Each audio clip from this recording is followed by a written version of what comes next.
So glad to be with you again, and I'm so excited to have this interview with a great friend. And unfortunately, my internet bummed out the other day, but we have Dave Norman joining us again. And Dave was once pastor at Living Hope Wesleyan Church. Dave, welcome back. Thanks, Jeff. Good to see you Yeah. again. And I was saying that I had a surprise for you. When you were here, Jesse was not born, but this is a picture from a baptism service of Jesse way back when. That's a while ago, huh? Those pictures right behind this shoulder right there, that's one of the pictures right there. I think Sarah took those. When were you here in Vermont? And just describe, there's another picture of you baptizing Dave Streeter. I'll get to that. Can you just talk about the highlights when you were here? I imagine just that baptism was certainly a highlight.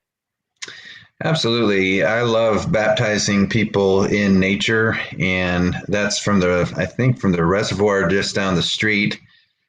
Probably my favorite baptisms were over by Kevin and Vicky's house. Yeah. The little waterfall behind there. I don't remember if I baptized Michael Bulldog, but I might have baptized his kid. But I just love that. And I was rocking a Vermont beard at the time. And I think I still have the video from all that. And it's just beautiful. I loved it. Well, Freezing cold. Oh, but certainly. Great memories. And I remember just having you here. There was certainly some change that took place that needed to take place. One was this physical change of this back shed being torn down. It truly was an eyesore when you finally had that come down. And then when you cut the cord with the snake in the sanctuary, it was very symbolic. Could you just walk us through what that meant to you and really the groundwork that it set for what I'm doing now? Yeah, one of the things that happens when a church gets into decline and really right before it closes is everybody that's part of the church has been there for a long time. It's the last faithful few, and they're okay with how everything looks, but a guest is not okay with that. And it's like when you have an odor in your home that your nose just becomes accustomed to it. This is what it smells like. What's the big deal? But when somebody who's an outsider comes in and sees all that, they're noticing everything that we have not noticed because we're accustomed to it and we're used to it, and we're okay with that mini blind being slightly bent, and we're okay with the carpet being frayed. And really, smell is a big part of what a guest sees. And then when it involves children, and at the time, we had really young kids. Wesley was just turning 5, I think, or was 5, about to turn 6. And Jesse was born there in Vermont. And, our church had I thought, such a very warm presence to it in terms of the people were warm. That sanctuary had been redone, and the lighting was warm, and the wood tones were warm. Everything was warm, warm, warm. But then we're okay with a wire being on the floor, and we're okay with this horrible shed in the backyard where people would park and see that. Or drive by. Yeah. And it's, it does have somewhat of a prominent location on that highway there, but as you know from sleeping where the snow plows are 50 feet from your head, Vermont has really good snow plows. I mean, they really do. But man, it just rattles that whole building, and all of it is stuff that first-time guests are paying attention to. So unfortunately, first-time guests become last-time guests real quick on things that we become colorblind to and nose blind to, and so that's why that stuff had to happen, and just to chip the paint. And I remember dropping in a few messages just the idea of, well, it'd be great to have to tear out this wall, and boy, it'd be great if we just, too many more seats in here and we're not going to be able to fit in this building, we're going to have to go down to the school and use that, and just start sowing those seeds of thought. And what it causes is people that have gone there a long time, causes them to think, well, what's wrong with this? Wait a minute. Yeah, that's not right. That shouldn't be there like that. And the beautiful thing is there were some very talented craftsmen in the church. And so they were able to do their part and do some great things. But still, there's no way a room that size, which is the sanctuary, that building is essentially a large living room. Yeah. And the fact that we lived there, there were Sunday mornings where some attitude adjustment would have to happen in my family. And so I remember I'd have to go to the furthest room possible because I needed to get my alpha male voice on with my son. And I mean, you can just hear everything in those rooms right there. And so not only is it uncomfortable and awkward for the pastor's family to, we live there, but it's also uncomfortable for people to hear because, that's people's private business, a private family. And I'm not afraid of people seeing all that, but my kids, they deserve some privacy. And when we would walk out the office door into the sanctuary, and my son has tears all streaming down his face, and there's no doubt in that room as to what just happened.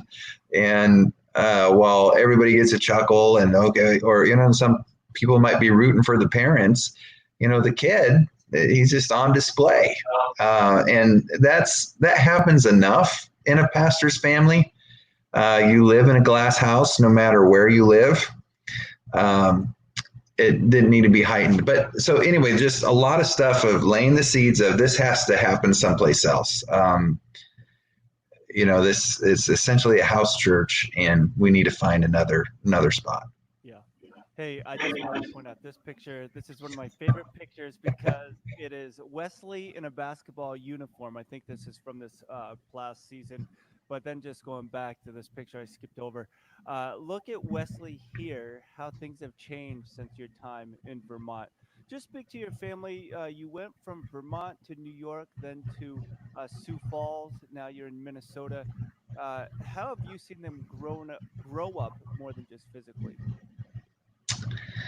Well, one of the things that's been clear, and you remember from my time there, that I'm a big believer in personality assessments.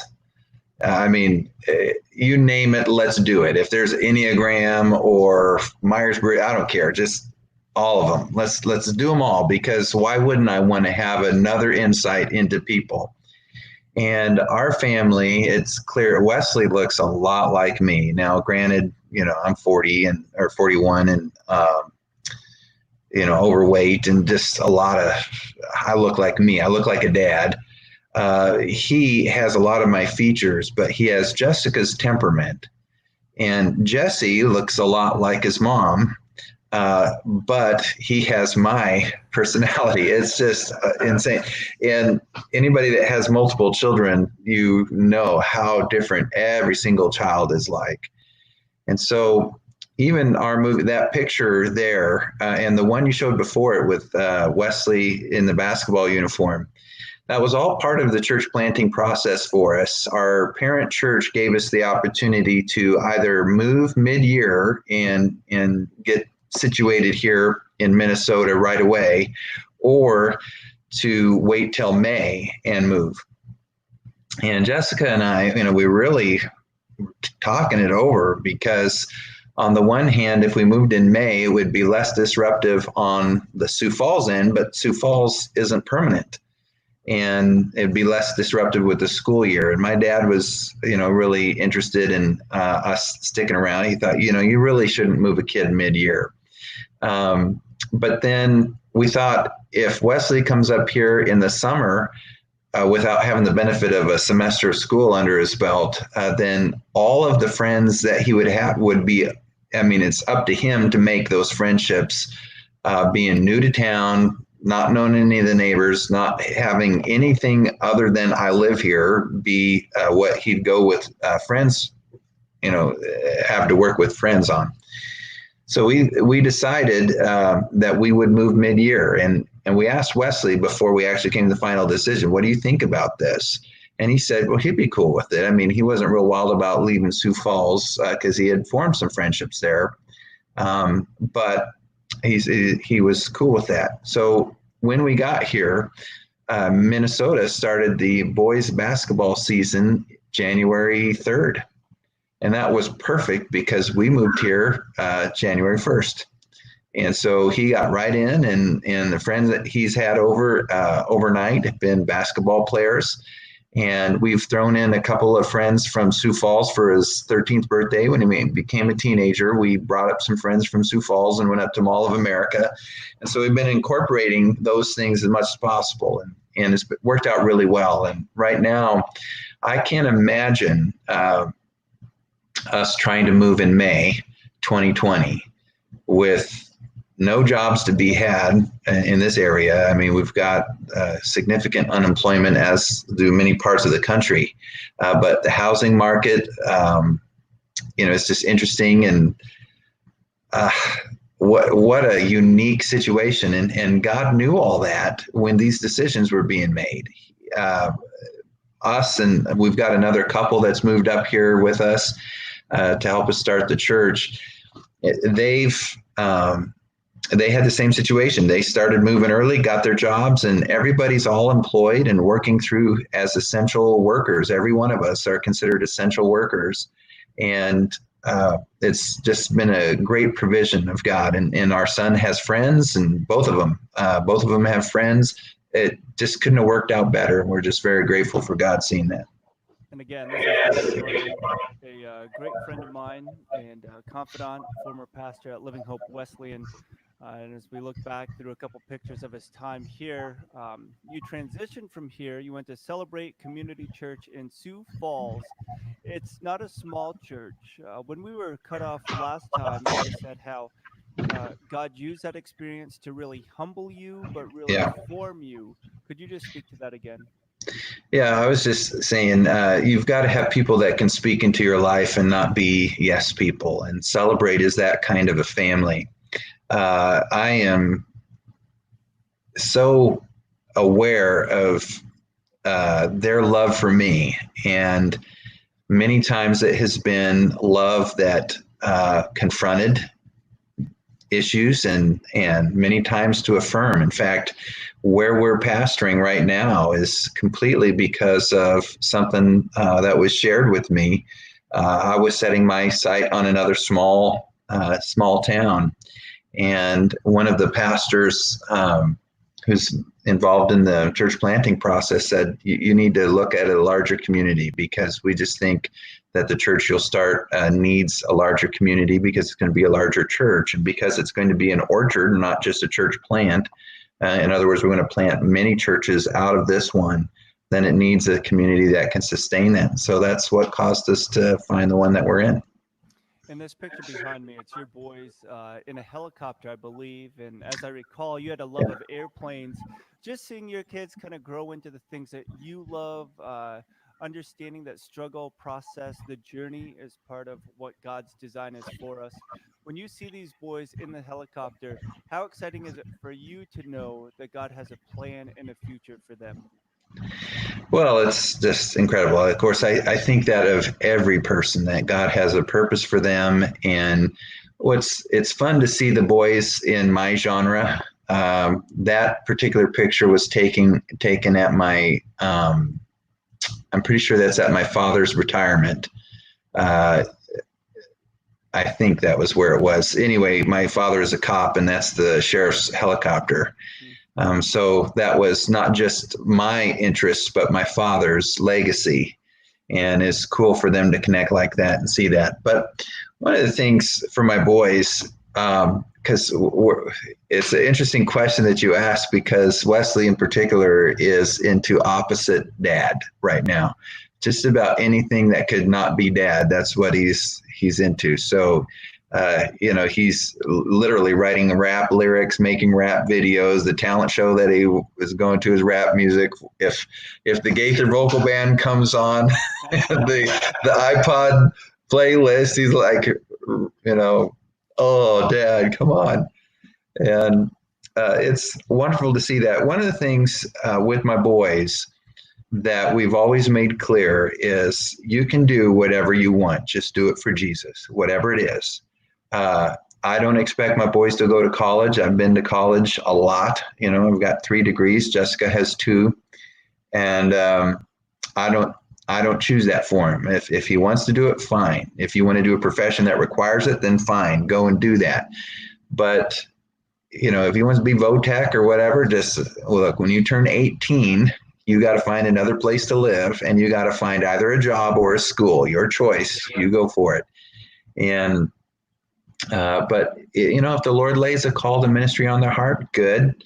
But I want him to choose that I want both of them to choose that for themselves, not because I expect them to go into the family business. This is my calling.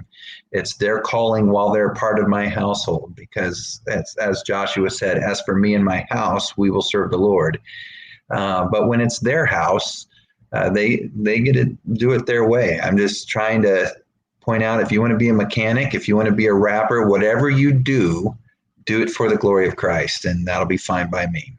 Oh, for sure. You find yourself in Mankato, Minnesota. Where in the world is Mankato? I actually had to look on a map. You can kind of see. Hey, that's where Dave is. That's it. Can you just talk us through the process of how you chose Mankato? Well, I was originally heading to Grand Junction, Colorado as my church planting destination. And that's where I was at when I first began to feel the call to plant a church. And the parent church here, Celebrate, said, look, we have found that anybody who plants further than 3.5 hours from us, those plants don't make it. They're just too far for us to be able to manage.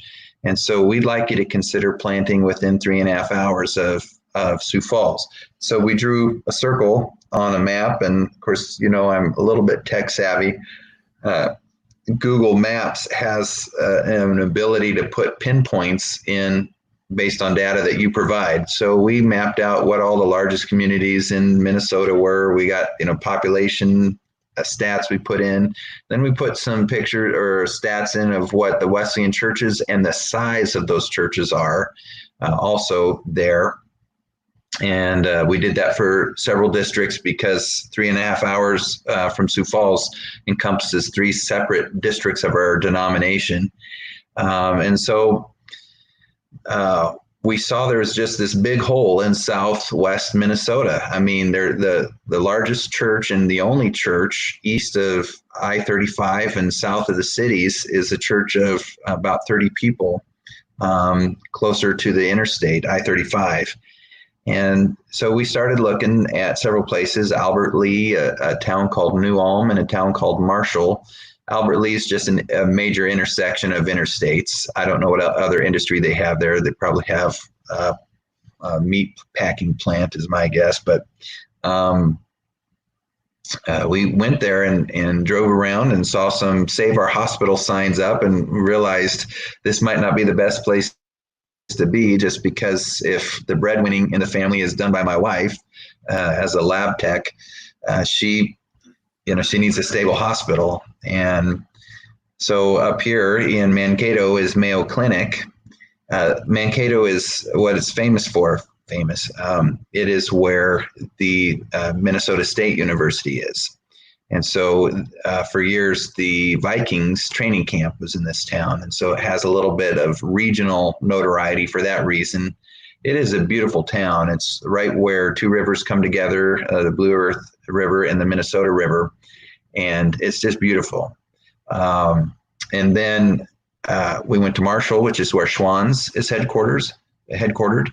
And that was good. It looked neat. But when we started looking at the stats of how many people claim Christ for faith, this town has 50% of its population with no claiming of any religion whatsoever. And that was staggering to us, that many people, even though the town is about 40,000 people, there's actually 3 communities altogether.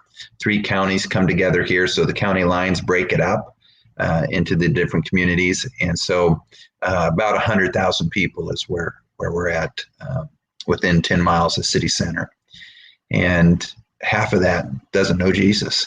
And of the half that does, the overwhelming percentage are part of liturgical churches, Catholic, Lutheran. Nothing wrong with that. I'm just saying it's different than what we're presenting. And so we wanted to make sure that we had something unique to offer. And that's why we picked here.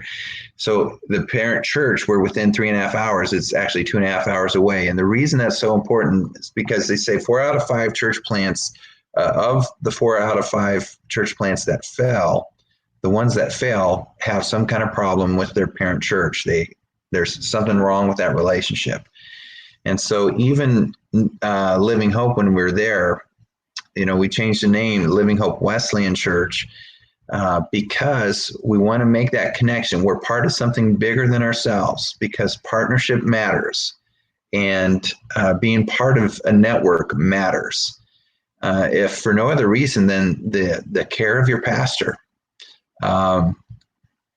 he or she needs to feel like they have other outlets besides the people that they're serving to talk to. And so to give you an example of what that looks like in the Bible, Moses, when he was judging Israel, he had a parent, his father-in-law, come and speak into his life. Jethro came and talked to him, and that provided invaluable assistance to him. And there's just things that, again, you get nose blind, you get eye blind, ear blind, and somebody, a different set of eyes, being able to come in and say, you need to fix this.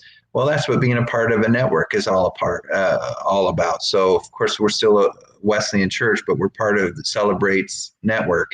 And Pastor Keith and Keith Loy, he's on his way up to Minneapolis sometime here in the next couple of weeks, and he wants to stop in here and spend some time with us. That's going to be invaluable. We need that.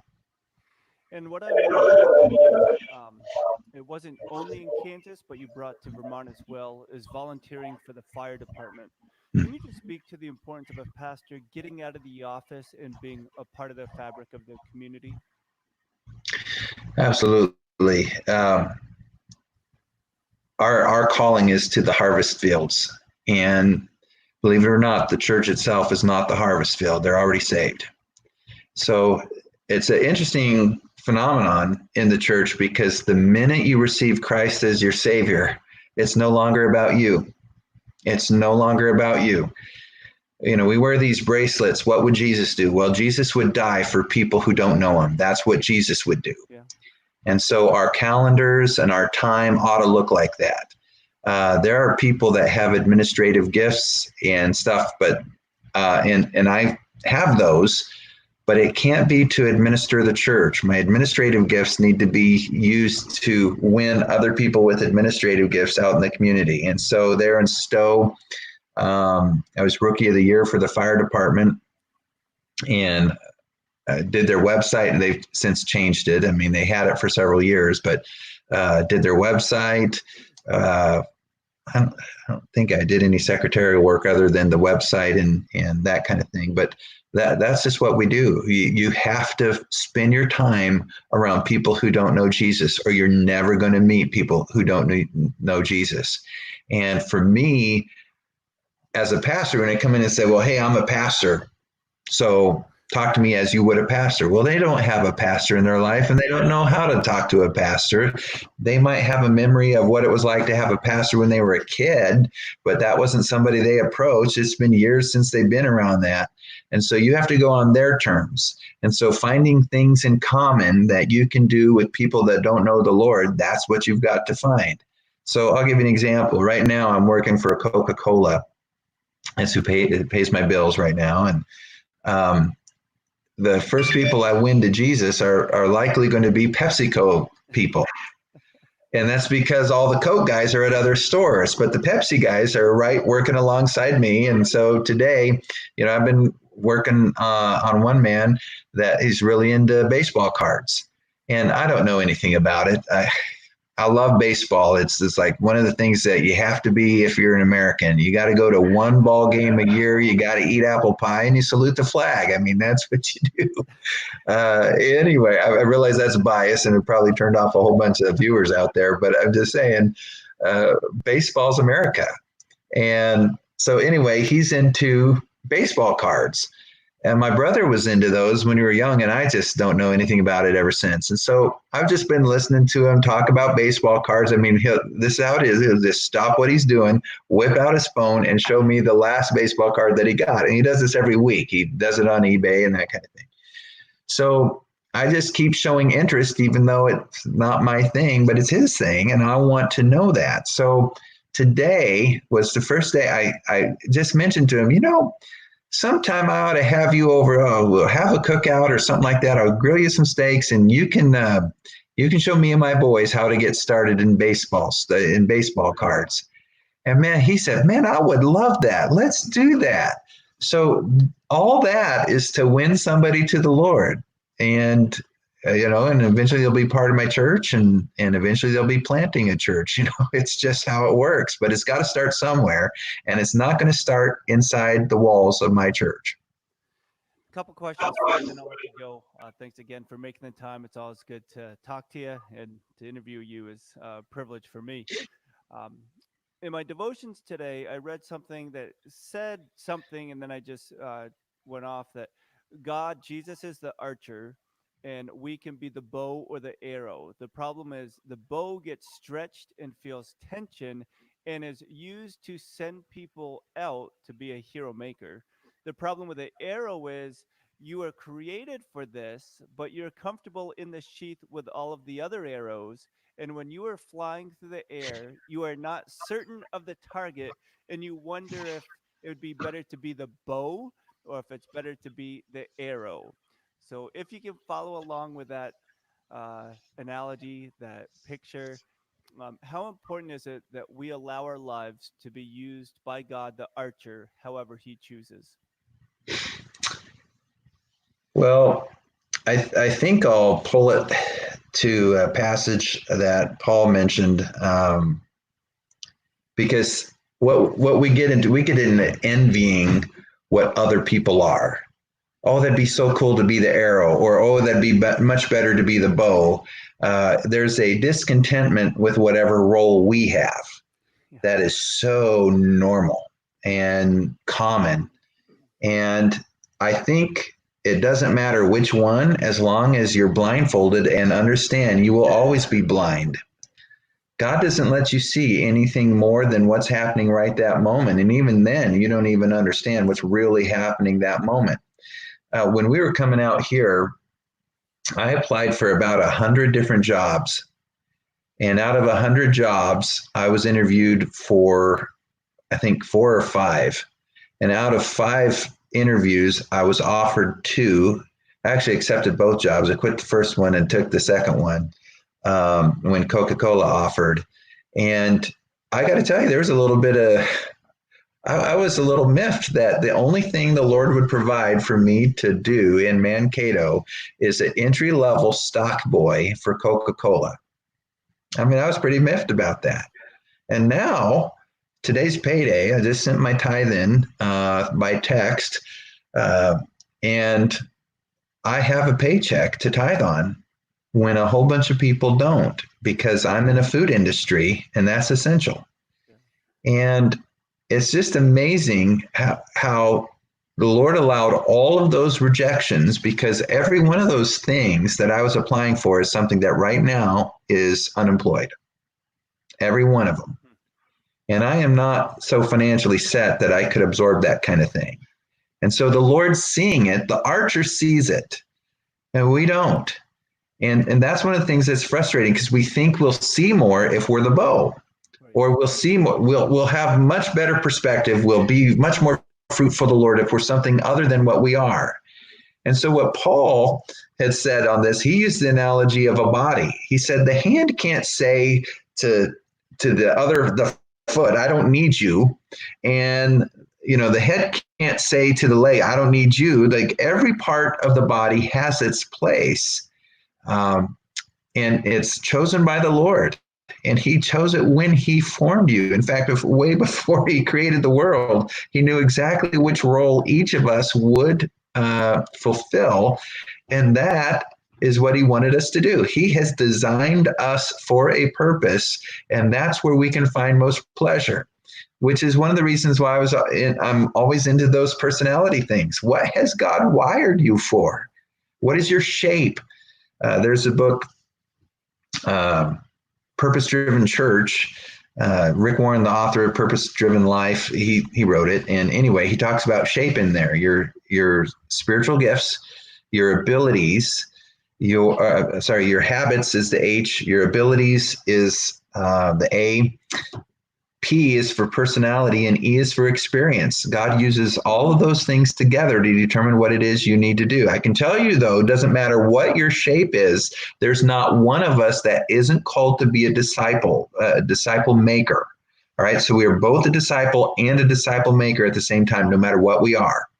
And one of the realities in this analogy you gave on arrow and bow is that part of being in the realm of archery at all is there will always be a departure. Yeah. Always. And people underestimate how painful it is for those who stay the bow to let go of an arrow. It's not easy. That's one of the things that when our church back in New York let us go, I mean, we loved being there. We really did. And we had really meaningful friendships. We had free childcare with my in-laws. We had all sorts of things that we really enjoyed. But it was clear to me that the Lord was causing a church planting thing to happen, and I had to go. And there's a tearing that happens with that. Ralph Moore has a book out on Make Disciples, is what the title is. And it's kind of its main thing. There's a ripping that happens. And by the way, it's not just the person who's deployed that fills the rip. It's the person who stays behind that fills the rip too. And that ain't pleasant. But when we come to Christ, from that moment on, it's no longer about us. We will see each other again in heaven. We will have a party for all eternity. It's not going to be a problem. But for now, it hurts. And so the Cliff Notes version of how do you plant a church in Mankato, Minnesota during a pandemic? Well, right now, I'm a little frustrated with the timing on it, but then I started realizing all the things that the Lord was doing, that he got us here at just the right time. I am treating the whole quarantine as a sabbatical. 20 years of ministry, I've never taken some time off, and it's not time off like we're not thinking about church. I'm attending Zoom calls and things like that. But my strategy was three-pronged: caskets, causes, and coffee. Those three things. I want to do as many funerals as I can. I want to volunteer at other people's causes, and I want to have a whole bunch of coffee with people. Nix that. Not happening. Okay, it's illegal to do that right now in Minnesota. And so what's changed to is in my early pitch, I have a presentation we had to make in order to be able to plant the church. And in there, I put that in the first stage, the first few months on the ground, I'm going to do a prayer walk in this town. And that fell by the wayside. Well, guess what's happening right now? In fact, before you called, I was looking at what neighborhood I'm going to next, because Mankato is divided into 30 neighborhoods, and it maps out what streets are part of those neighborhoods. And so I take myself over to the Central Park in that neighborhood. Every neighborhood's named after the park that's there, or vice versa. But anyway, there's a park in every neighborhood. I park my truck there and put the earphones in, start listening to some worship music, and start walking the streets, praying for those homes. And that's what it looks like right now. There's a core philosophy I have, Jeff, and maybe you've heard it several times. And I used to say it was my unofficial life verse, and that is from Song of Solomon. There's a phrase that's there. It says, "Do not awaken love before it so desires." Yeah. Song of Solomon's about sex. Okay. And the why is it in there? What is the point of this book? And I can tell you that book, I think, is the key to the rest of the Bible, because the basic gist is this: God is an honorable, respectful lover, and he will not rape his bride. Yeah. He will court her and woo her and wait till she's ready to have him. And that philosophy is throughout Scripture. Okay, even the Old Testament sign of circumcision. I mean, the sign that you belong to God was circumcision. Why that, of all things? Why not a tattoo? Why not? I mean, come on, let's this little Star of David right on our foreheads. What's the deal with that? It's because God always wants it to remember. We wait till it's ready, and that's when it's time. And so all of my impatience to get this thing going and have crowds and have the worldwide ministry of Dave Norman happening right here in Mankato, nonsense. The Lord is redefining that for me, because also a passage in mine, not by might nor by power, but by my Spirit, says the Lord. That's how this is done. And so instead of my ideas, instead of my volunteering, instead of my preaching, instead of anything, even me doing videos, you're way ahead of me on how to pastor digitally. All of that is waiting, because I am waiting on the Lord. And I'm doing that by walking through the streets and just praying, God, do something. Wake up these homes, wake up these families. And it's something I've never done before. And just giving it to God and saying, you got to do this. And my pastor, our parent church, Keith Loy, he about 2 weeks ago, he preached online, and it was basic just this. I don't remember if he used this phrase, but basically, love waits. He says, love is never in a hurry. And he wasn't talking about sexuality. He's saying there's a patience, there's a waiting that comes. And I was pretty sure he referenced Mary and Martha, these two sisters that hung around Jesus. And Martha's just busy doing stuff for Jesus. And she's frustrated because her sister is just sitting at Jesus' feet. And Jesus said, I will not take this from her. She's doing the right thing. This is what needs to happen. She's getting the point that there are times to just be with me. And this is, I think, what's happening even in our society. If you give me a sec, I think a broader stroke on this is there's a passage in Numbers that says there's blessing and cursing that's being presented to the people of Israel. Like, if you do this, you'll be blessed. If you do this, you'll be cursed. And basically God says, if you don't observe your Sabbaths, I'm going to kick you out of this land, and I will let the land have the Sabbath that you have denied it all these years. And I'll bring you back someday, but I'm going to give the land a break. And I realize that this coronavirus is a terrible thing. It's it's scary. There's a lot that goes to it. But I got to wonder if there's not a big, loud cry from heaven saying, y'all need to slow down and understand what Sabbath is. And remember, even in the scriptures, every 50 years, there was a year Jubilee that was this huge Sabbath. And here we are, 100 years past from a pandemic. I was trying to think of what was the 50-year mark in between the 1919 pandemic with scarlet fever, I think it was, or Spanish flu. And now here we are 2 Jubilees later, and here we're having a big pause. So it's causing me to, what Sabbath does is Sabbath brings you back to realizing it ain't all about you, and it's not all about your work ethic. It is about what God can do. And for me as a planter, I may be the planter, but God is the builder of the church. And I got to keep pointing my busy Western civilization, American work ethic into submission. That's something that has not submitted to Christ. That, it's interesting to hear myself say that. My work ethic has not been submitted to Christ. I've used it for Christ, but it hasn't been submitted to Christ to learn to take a break, because, man, talk about a workaholic. That might come from experiences where I want people to think I'm good. I want people to see the value that I bring to the table, because insecurities or I don't know, stuff like that.